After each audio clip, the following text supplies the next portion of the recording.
Vous êtes spécialisé dans le domaine du désamiantage et vous souhaitez vous lancer sur les appels d'offres et marchés publics. Vous ne savez pas comment faire, ça tombe bien.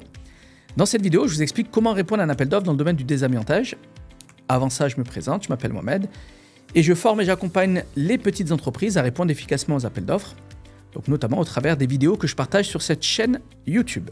Attention malgré tout, dans cette vidéo, je vais vous présenter donc comment répondre de manière généraliste à un appel d'offres dans le domaine du désamiantage. Ce qui va être très important, c'est que vous puissiez adapter le contenu de cette vidéo aux exigences de l'acheteur à chaque marché auquel vous répondez, mais également aux caractéristiques de votre entreprise. Alors en quoi ça consiste de répondre à un appel d'offres ? Tout simplement, il s'agit de fournir un dossier dans lequel on va retrouver deux types de documents. D'un côté, on va avoir les pièces de la candidature, c'est-à-dire tous les documents qui permettent à l'acheteur de valider le fait que vous pouvez bien postuler au marché et que vous avez les capacités techniques, professionnelles et financières de le faire. De l'autre côté, vous allez fournir des pièces de l'offre, c'est-à-dire les documents que l'acheteur va analyser pour vous attribuer une note. Donc d'un côté, on aura le formulaire DC1, le formulaire DC2 ou alors le DUM ainsi que des attestations et certificats selon ce que demande l'acheteur dans le règlement de consultation. Et de l'autre, un acte d'engagement, une offre financière et un mémoire technique. Dans cette vidéo, on ne va pas traiter de tous ces documents pour la simple et bonne raison que toute la partie candidature, je la traite déjà dans une formation en ligne d'1 heure qui est accessible et gratuite. Le site, c'est le site akonia.fr, vous avez le lien sous cette vidéo. Et donc, vous allez pouvoir voir cette formation qui s'intitule 5 astuces pour monter des dossiers gagnants en une demi-journée. J'y partage un certain nombre d'astuces très concrètes que vous pouvez mettre en œuvre pour pouvoir répondre rapidement aux appels d'offres. Et je vous permets, sur cette vidéo, de récupérer votre kit de démarrage sur les marchés publics avec les fameux formulaires DC1 et DC2 automatisés, ainsi que modèle de notes de présentation. Dans cette vidéo, on va surtout s'intéresser au mémoire technique, qui est l'élément central de votre réponse, et de voir ce qu'on doit y mettre. Parce que forcément, ce n'est pas évident pour tout le monde de savoir ce qu'on met dans un mémoire technique. Un mémoire technique, c'est le document qui va permettre à l'acheteur de vous évaluer sur le critère valeur technique. Et donc, il est important, au travers de votre mémoire technique, de valoriser au maximum vos atouts pour que l'acheteur puisse bien vous noter. En règle générale, dans ce mémoire technique, on va avoir 4 grands thèmes.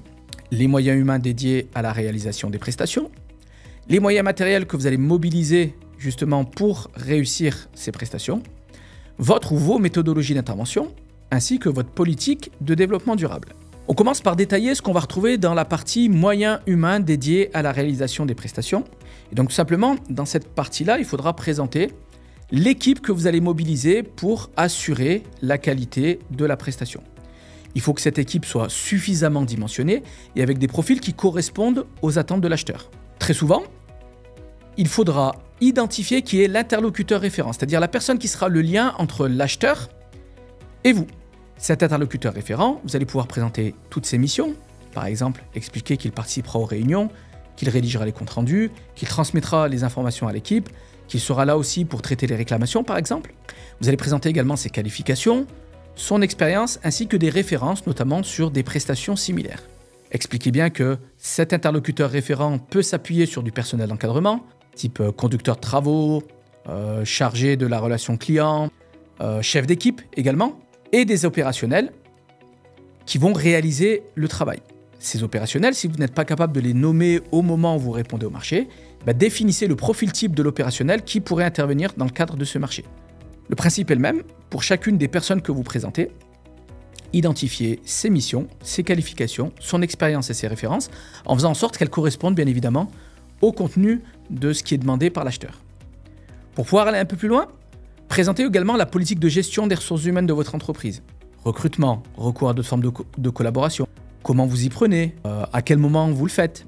Présentez également votre politique d'intégration et de tutorat des nouveaux arrivants, votre plan de formation ainsi que tous les outils que vous utilisez pour développer les compétences de vos salariés, à la fois sur le plan technique, mais aussi sur le plan de la relation client ou de la sécurité par exemple.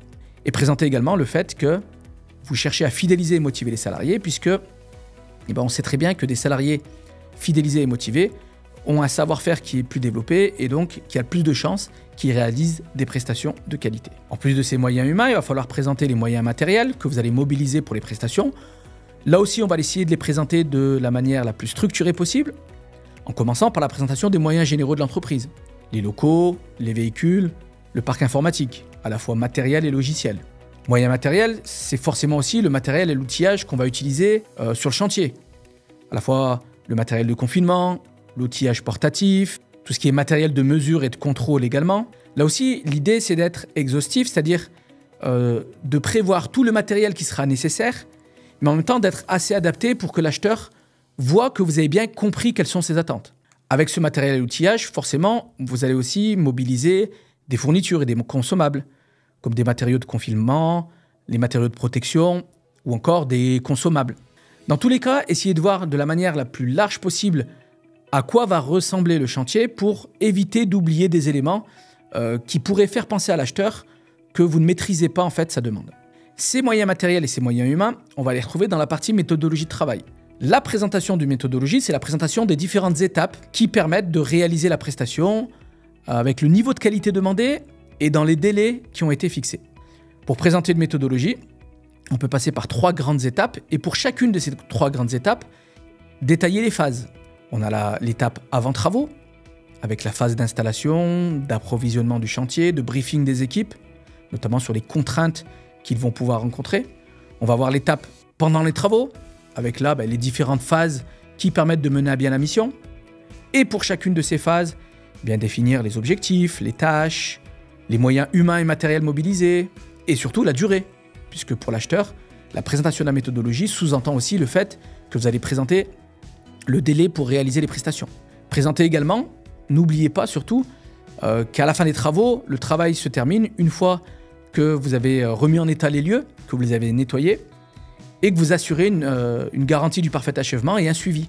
À chacune des étapes, ce qui va être important, c'est que l'acheteur ressente le fait que vous cherchez à limiter les nuisances sonores, olfactives, visuelles. Donc expliquez bien là aussi que vous êtes amené à mettre en œuvre toutes les mesures nécessaires pour limiter les nuisances, que vous allez assurer la sécurité de tous, à la fois vos équipes, mais également les riverains, les usagers ou éventuellement les autres corps d'État. Et d'ailleurs que ça se fait dans le cadre, que la mission se réalisera dans le cadre d'une coordination parfaite avec les équipes de l'acheteur et les éventuels autres corps de métier. Ce qui va être important, on en a parlé, mais c'est de démontrer aussi à l'acheteur que vous maîtrisez vos délais.